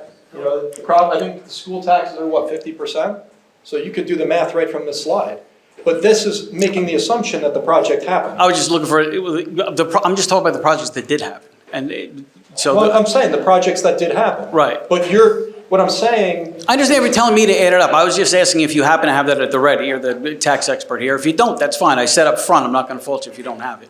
I'll go back and see if I can figure it out by myself. I have no problem. Yeah, I would. Well, to do what you want to do, you can look at the percentage that the school is, which is about 50%, and you can take the taxes of build column, 50% of that number, and compare it to. Well, actually, just that 50% of that number. Okay. All right. I'll try to do that. Thank you very much for leading me to how to do it. On the issue of it not affecting the tax levy, I agree with you on that. But to simplify it, if the tax levy is X, I'm talking about the school tax levy. If the school tax levy is X, and assuming you had 10 conventional properties, they would have to split up the school tax levies, of course, subject to the valuation of each property, right? If there was 10 properties in the town. Yeah. Yes. Yeah, So okay, the school taxes are X. Right. Correct. And they have to They split get up. split Okay. up based on the values of those 10 properties relative to. Right, based upon the value. Right. But same scenario, if you have school levy is X, nine properties that are conventional and one that is piloted, then just the 9, based upon the valuation of their properties, have to then split up, have to then be charged the money to satisfy the school levy. Yes. So Now, everybody else's taxes goes up. No, school tax. Right, everybody else's Right, but school in- tax goes up because the pilot exists, isn't that true? But in conjunction with what you just said, you also have to recognize that that 10th property is now making a payment that's reducing a different levy that those same property owners are also paying. Right, money that's not going to educate the kids. It's not going to the school, but That's not it's going going to to school. a different portion, which is reducing that portion. So the overall taxes at the property. And have you done a Is a study? lower amount. Have you done a study if the amount of reduction in that second pot of money covers the school money that they're not getting? I think I said that during this presentation, that in nearly all cases shown on the screen, the answer would be no. Okay. No, of course not. Okay. It would be, like I said, it would be great to just turn all of these, except for the Griffin, North Beach, and Wesley Grove. It would be great to turn all the rest of them, from the property owner's perspective, turn them all into conventional taxes. Absolutely. Okay, I got you. And lastly, you made a comment that when you're looking at this, when you're looking at a potential pilot, you look at whether or not the project can be built, but for giving a pilot, right? Assume for a second you've got a developer with a second plan that doesn't require a pilot. So he's got two plans before the city, one that requires, one that does not. Does the city have any default position that as long as there's a second plan that does not require a pilot, that they then will turn down the piloted plan? Well, I'm not, the policy person in terms of like what the city's going to agree to as a package. What my analysis would do is analyze what the project would pay, the project that's before me. Does that require a pilot? Does it not require a pilot? It's up to the governing body if they want to see that project. All right, so it's not on the tax level. That's policy of the council. I wouldn't say that's necessarily the case in all times, because in all times maybe the governing body would say, well, what if they do this? And then I would analyze that. I don't make things up from out of my head like that. Well, what if they do this? What if they, if somebody asks me, well, what if they do this? And that has happened in the past on a few projects. Well, I just happen to know there's a developer in town who's got two projects, two plans, one piloted, one not. Right. And since you have said several times we have to consider whether it would be built, does the town make it their default position as long as they have a second plan that doesn't need one, they won't give one? But I know what you've already answered. You said that's a policy. They're certainly considered. I don't know if there's ever any sort of like default. Right. I think everything is always open for consideration. They reserve the right to say yes or no. Yeah. Okay. Thank you very much. Nice presentation. Appreciate it. Thank you. Colin Chapman, I live on Park Avenue.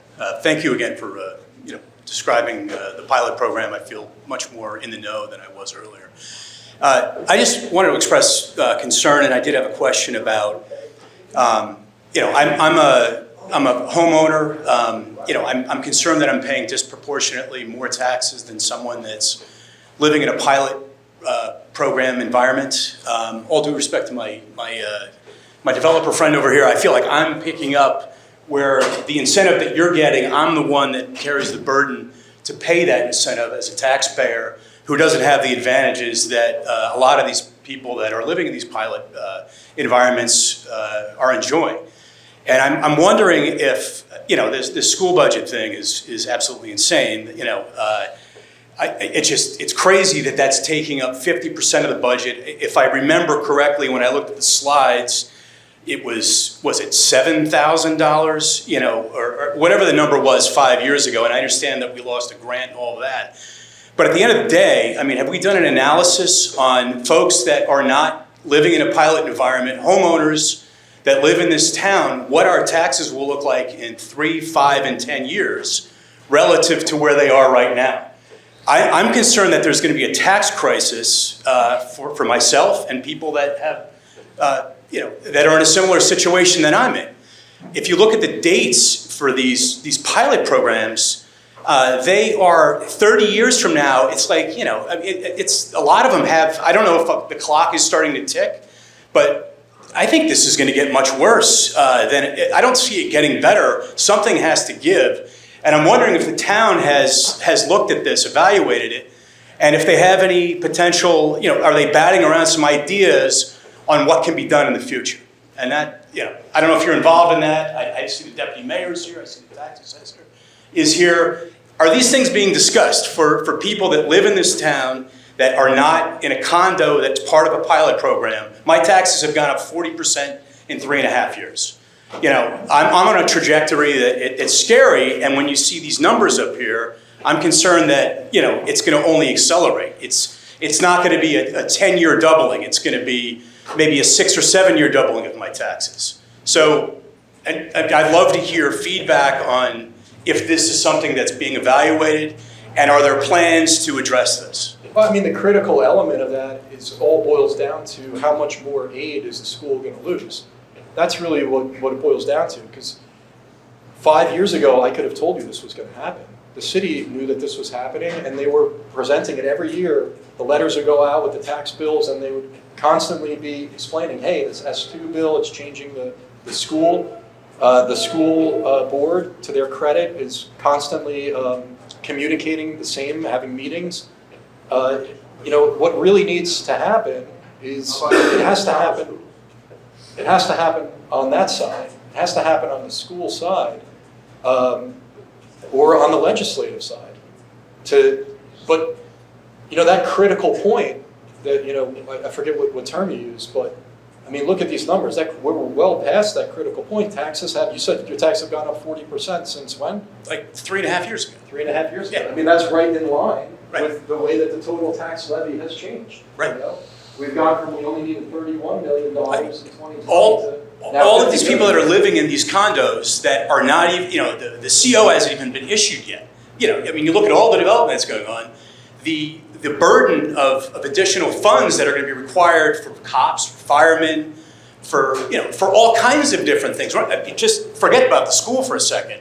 But, if these people are coming in and they're at a fixed rate and then the taxes, cost of living is going to continue to go up and they're going to continue to be at this fixed rate, it's an unsustainable model. It's unsustainable. A portion of their payments on a fixed rate, depending on when they initially bought. So, units that have the best arrangement at this point would be Vive, South Grand, because those were earlier units before the school levy had gone up so significantly. Right. Units that are being purchased today, that's being calculated with this $24 million school levy. So they actually are paying, but that's what they're paying. They're paying, but they're paying it to different entities. They're paying it to pay the infrastructure. So, I guess I wouldn't cast the shade on the unit owners because they're making the payments. It doesn't matter to them where the payments go. Yeah. They're paying almost full boat taxes. Right. And in the case of North Beach, Wesley Grove, and Griffin, most of those units are actually paying full boat taxes anyway. It's being collected as a pilot. But I think where you're steering towards is more about the newer ones in the waterfront since 2012, where a portion of that is fixed to pay off the infrastructure bond, and the rest of it is the pilot payment, which is a nominal amount at this point, 35%. I mean, I don't know what to say other than it's something that was agreed to in 2012. Well, you made a comment before, just wait 20 years, but I think in like 3 or 4 years, it's going to be unsustainable. And I can't wait 20 years. Well, I can only imagine what the taxes look like. I won't leave you in such doom and gloom. I think the school aid. I don't know exactly when it's phased out. Right. Where they're not going to stop losing more state aid. Right. And maybe there's some members here from the school board that would know the exact time or limit that it stops. But we're nearing that limit. We're a lot closer to that point today than we were 5 years ago. So I think it's we've seen the worst of it probably after 2025. We have another big increase, 24 to 25. So the tax bills that you'll see this year will be higher because of I think it's going from 24 million to 32 million.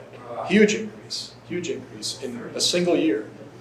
I know I've talked for a little bit here, but the last thing, just like the pilots. I understand the need for a pilot in 2012. I get it. Maybe it was a bad deal that was struck then, and apparently it clearly is now. Looking forward 13 years. But I understand where the city was. I understand where it is now. But all I would say is that I know I attended the meeting for the church redevelopment. I know that was part of a pilot program. When is this going to stop? Nothing was granted on that property. There wasn't? Okay, all right. But we don't need this anymore, and I think we really need I forgot exactly how you phrased the question, but the initial question: would the project be able to be completed without a pilot subsidy or whatever the terminology is? I think we really need to give that a lot of thought, and I just hope that people in this room that make those decisions do that. Yeah, I would just say in terms of the church, I'm not just saying it. Hey, that's just a separate. Yeah. But you also do have to recognize that it's not just hey, we're going to put X amount of units here. You're going to provide affordable units, going to preserve a historic building. So there's more that goes into that. Well, there was a big debate about some of those specific issues. Right. Well, I'm just saying that project certainly would not be financial. That particular project would not be financially feasible under conventional tax scenario. Okay. It would that particular project would require a pilot. Debatable how much that pilot should be, but that could not be done under conventional taxes. Okay. Well, thank you for your time. No problem. Hi there, Eric Gallipo, 908 Fifth Avenue.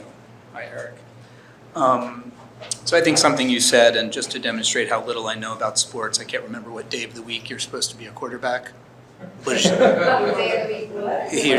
Monday quarterback. So yes, you can't Should probably use Tuesday, because don't they have Monday night games? Yes, exactly. They have Monday night games. Tuesday night quarterback, right? So, I think it's important to remember that we can't negotiate the past, and that we have to think about how we deploy this tool in the future. And I think it is an important tool to incentivize development.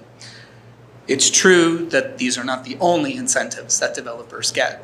They get massive density bonuses. They have to build less parking. They don't have to improve the area around their sites to manage or deal with the effects of such increased density. So this is not the only incentive they're getting.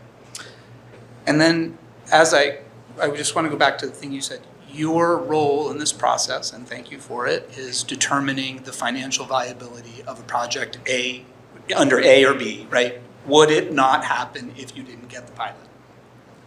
So I have some questions about how you make that determination. What factors go into that? So in order to, my role is not just that. I'm also involved in the administration side of it. That is a pilot, and then I'm involved in the billing of it, and the calculations of the pilots, and the communication. Right. But for our discussion, I think the thing that we're most concerned about, yes, you administer the program once it's approved. All the work that I do for the city. Right, yes. Because that's actually a much smaller component, because that's on a project-by-project basis. Sure. That being said, the analysis, what we look at is how much the project costs are, and that's all-encompassing. Because you said there's other incentives, and in some cases they might get other subsidies too. Yeah. In some cases, maybe for affordable, you might be getting a subsidy from the state. Sure. The analysis is all encompassing. What's the total amount that it's going to cost you to build this project? What's the So before you go on, sorry, if I can take these one at a time, because there's a lot to discuss here. Sure. How do you determine what it's going to cost to build that project? Do you hire a cost estimator to do a construction cost analysis of an existing building and account for the land value cost of what they paid for that land, which is public record? So, my question is fairly technical. How do you determine the cost of what something is? The developers are required to provide a pilot application that includes a cost breakdown, projected cost breakdown. And typically that cost breakdown is from an engineer or an architect, or I guess an engineer for the costs. And we would be reviewing that. Now, we don't just take that at face value. I think that's what your question is. Because always, I'll tell you from my perspective, I'm the one that's analyzing this and then involved in the negotiations with the developer. These applications are always in the context. I don't want to say always, because I don't want to give Mr. Sigmund any ideas here, but they're always in the context of this is a terrible project. We could barely make it. And they will increase the projected costs beyond what is probably reasonable. They will decrease the projected revenues, what is reasonable. But here's the issue that they have. They have to thread the needle, because they also have to use those same documents to get financing. To get financing. So it's not so simple as, well, let's just have two sets of books and we'll give the city this and we'll give the bank this. Because at that point, then they're committing fraud, right? No, so, that is analyzed, and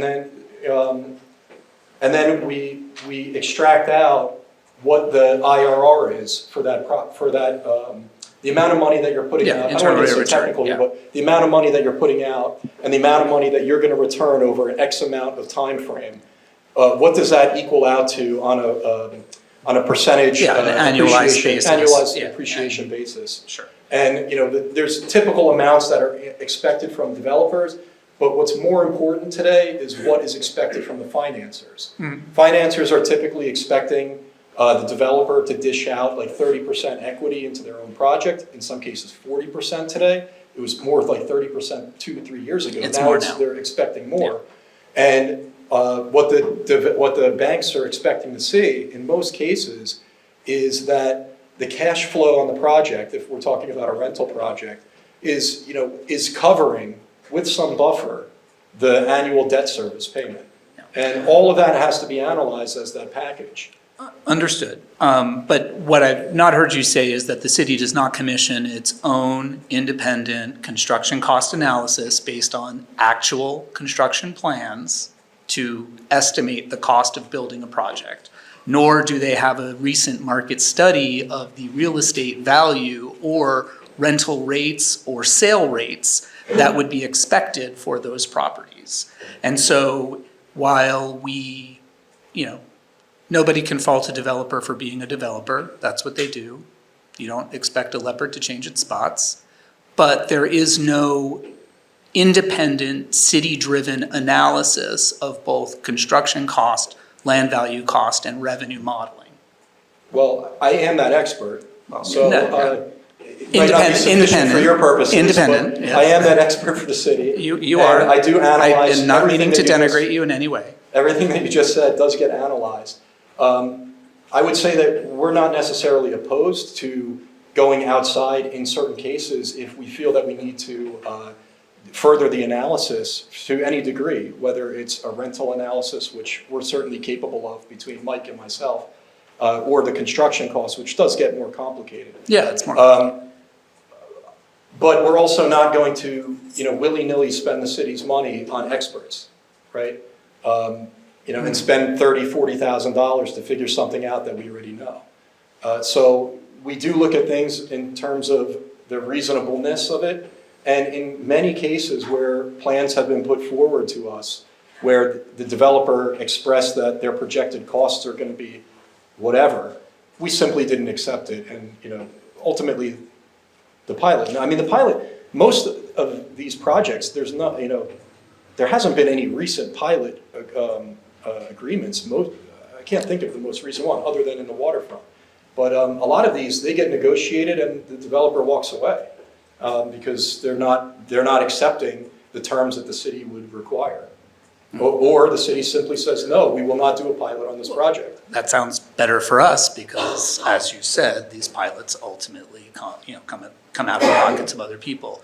But it is important to remember that they are getting other incentives, and nobody is required to build affordable housing if they don't ask for something more. Our own zoning code includes, as of right, bonuses, in fact, for density if you include affordable housing. But it turns out those density bonuses aren't enough, and that's why we're going to the city council to create new redevelopment plans outside of the waterfront, which also tend to come with the negotiation around pilots, whether or not they're granted, right? Am I correct? Like, they may or may not be granted, but it comes in that way. But the right way to do it is through zoning reform, where everybody plays by the same rules. Because right now, he gets a deal. They get a deal. That person got this person got that. And meanwhile, back at the ranch, we're all paying higher taxes. That's what it comes down to. It's true. We're definitely paying higher taxes. That is That's true. fair. You could argue that it is. I think you could argue that it is. Go ahead. I'll wait for the argument Hey, to stop. can I just ask Sure. you, outside of the waterfront, because I know the waterfront's complicated, can you just, it's my recollection, and you're gonna correct me, we have 5 pilots outside of the waterfront, or can you just run through those? So, people are talking about outside the waterfront, pilot, and in actuality, it may or may not be a smaller number, I think, than people realize. Yeah, well, that's why I bucket it out to show here. Just to run through these, all of these are outside of the waterfront, but all of these are in the HMFA category, are affordable or senior. 730 units of affordable. 100% affordable, right? 100%. All of these are in the, 100% affordable or senior, with the exception of this approved one down here. There's 15 workforce, 40 affordable, and 45 market, but no shovels even in the ground there, so we don't even know that's happening. We'll see. The non-RAB residential, the older pilots, these were agreed to back before 2010. And these are all in the waterfront with the exception of the Griffin. I think that's technically, that would be the Central Business District. But again, those are like older agreements. And expiring, And they're all expiring, yeah. So I'm going to skip this one. We're going to jump over to here. These are all in the waterfront. These are all in the waterfront. These are all required. These here are are not in the waterfront. Springwood Center was 2011 or 2012. 550 Cookman was around that same time, 2012. And 521 Lake, that was something that the city actually did not want to grant the pilot on, and we felt like that property could pay conventional taxes. The city took the developer took the city to court, and the city lost and was required to grant the pilot. So I just want to put that one into that proper context, because I wouldn't characterize that as the city's giving the developer the pilot willingly. So is that true that the taxes are lower on that side? What's that? The taxes are lower on that side? On where? On the non-part of the other, on the lake side?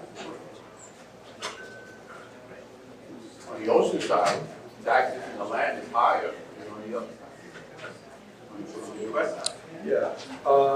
Well, on that project, that's on Lake Avenue. The taxes are lower. They don't pay taxes for the pilot. Their payment is much lower than their payment is much lower than what taxes would otherwise be, because they have a pilot. It's not has nothing to do with them being on the lake. Their taxes are lower because they have a pilot. I think we're gonna, Eric committed to 2 hours, he's done a great job, we're gonna just take the next 2 questions. You got it. I'll be quick. I just want it slightly dumbed down for me so I can really understand. When we grant the pilot to these developers, from my understanding, for now, with those next 30 years, yes, they're paying taxes into the town, but they're not going to be paying into the school taxes. Is that correct? Well, technically, so Amy's gonna kill me because like this is the technical. Just answer. real quickly, technically, yes or no, are they paying into school taxes? No, well, technically, I have to answer it correctly. Okay. Technically, they're not paying taxes at all. They're paying a payment in lieu of taxes. Yep. Okay?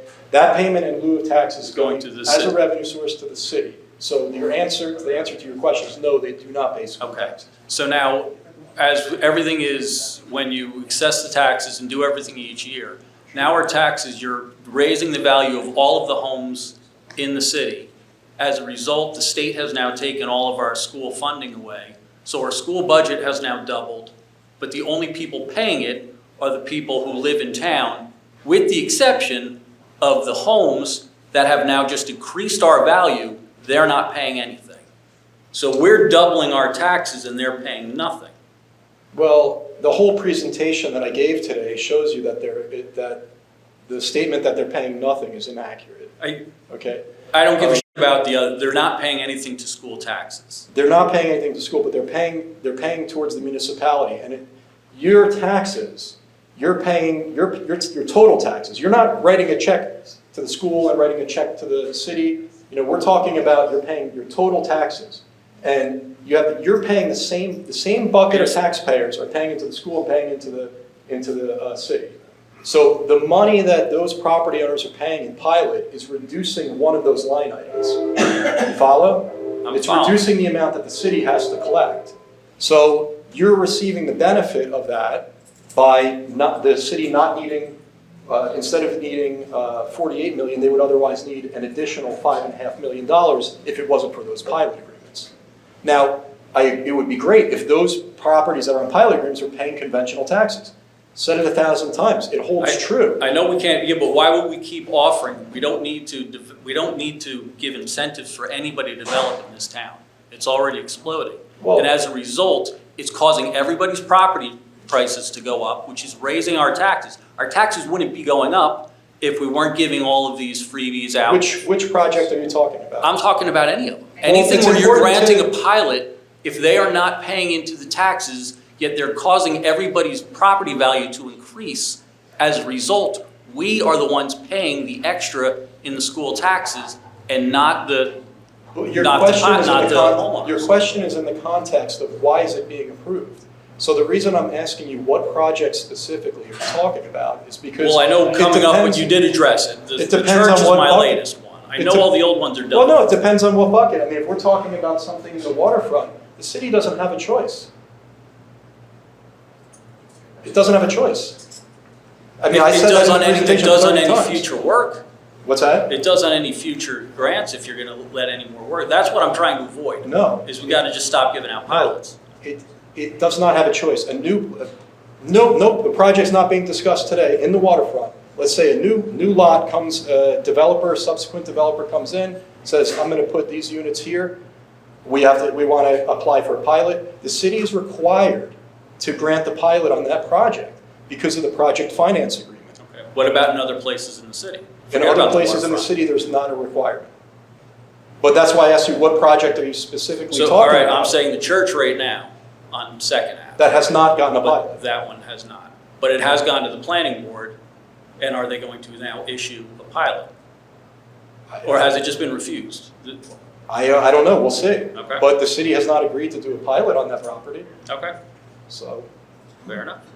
Thank you. Annette, Second Avenue. Good to see everybody. Hi, neighbors. Sorry, can you hear me, Eric? Barely. Okay, so first of all, Eric, awesome PowerPoint. Really good presentation. Love me a good PowerPoint. And I'm really impressed. You must have taken a couple of Xanax because I could not have kept my cool all night. And I will say, just for the record, I don't think there's anybody in Asbury who, when we talk about affordable housing, is concerned about bad persons moving in. To your PowerPoint, though, and you know, most of the people that have asked questions have had the same sort of thing, and it is that question number 3. At best, there's no difference to the property owners in the city, but it is actually that existing homeowners end up carrying a disproportionate tax burden. Hold on, And just real quick, I'm sorry to cut you off, but that is no difference, at best, no difference to the property owners. That's answering a very specific question. That question was number 3 on this PowerPoint. What if the city takes the pilot money that they're collecting and they put it to the school? That's, at best, there's no difference.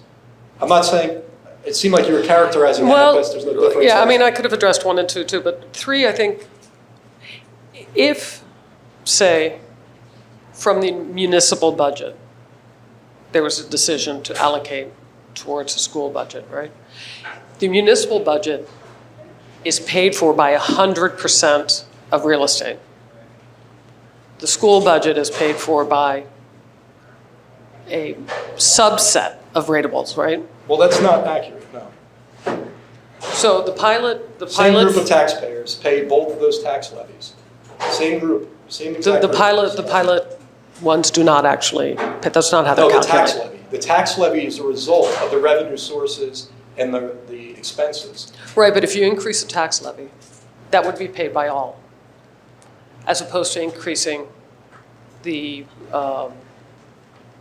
school portion, which is only paid by existing homeowners. No, if you increase the school portion, the total will go up.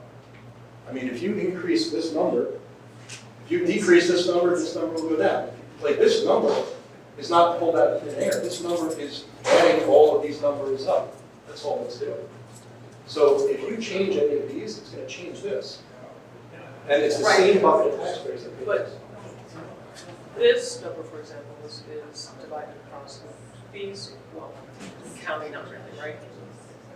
You have to go. It's not my very long. We'll talk about it all. Okay. I'll send you but, Sounds good. uh, All right. Yeah, you